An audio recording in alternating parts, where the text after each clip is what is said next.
Hi guys, welcome to Happy Visas. My name is Philip Port and today I'm going to be speaking about the cost of living in London.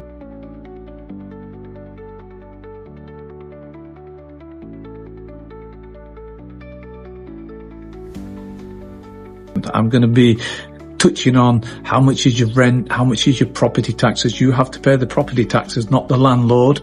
How much is electricity? How much is cold water? How much is food? How much is clothing? I'm going to, a little bit compare and give you an indication of all the prices. So how much is rent? Ridiculously expensive. If you want to live in London, or Surrey, expect to spend about £450–500 a week, about £2,000 a month. It's not cheap. And that's for a small family, maybe husband, wife and a couple of kids. Your electricity is going to be, nationwide, it's going to be about £220 a month. Again, not cheap.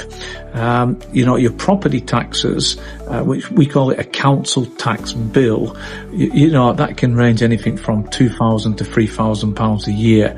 And you pay that, not the landlord, as I've already said. It's the tenant who pays. Again, not cheap. Now, just to flush your toilet with cold water or use the tap for doing the dishes and things like that, cold water, expect to spend about £800 to £1,000 a year. Not cheap. How much is clothing? Now, clothing is quite reasonable. I think we've got a lot of great shops out there. Fantastic shops where you can, buy good clothing at affordable prices. I think we're probably one of the cheapest countries in the world for clothing. Electronics, a little bit more expensive than America at about 15–20%. That's quite expensive. Well, not crazy expensive. Eating out, ridiculously expensive. So shop in the supermarkets, buy your food, a lot of competition. Food is quite fairly priced in the supermarkets. We've got like Sainsbury's, Tesco, Lidl, a lot of competition. So food prices are, quite reasonable. Metro, how much should you pay in London? We have a zoning system like zone 1, 2, 3.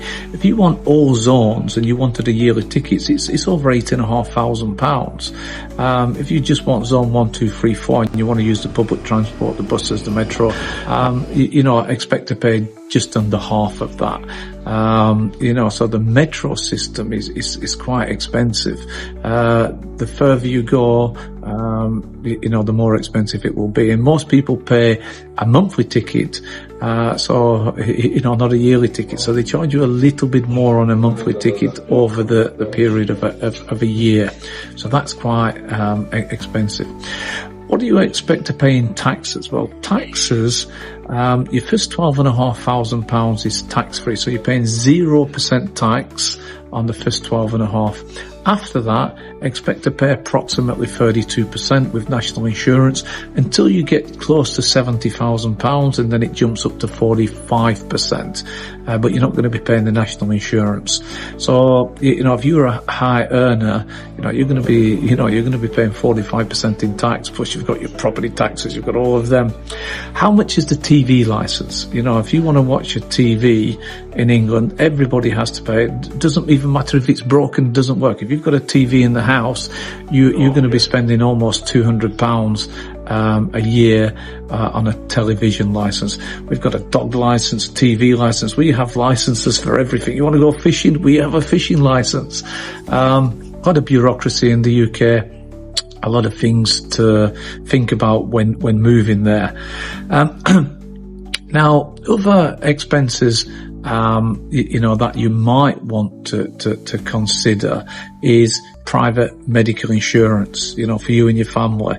That's going to be about £3–4,000 a year, for you, couple of kids, your wife. So you're going to bear that in mind as well. Personally, I think the National Health Service is okay, not so bad, but I wouldn't pay that extra funds. I just wouldn't do it. You need a GP. He needs to refer you. So even if you have insurance, you can't just turn up. You must go to your general practitioner and then he must refer you.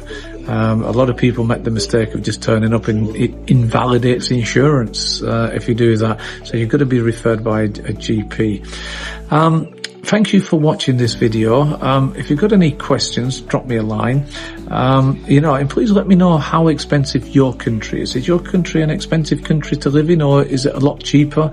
I look at purchasing power parity, and, England is not very good on that scale. We have high salaries, but we don't have much disposable income, I'm afraid.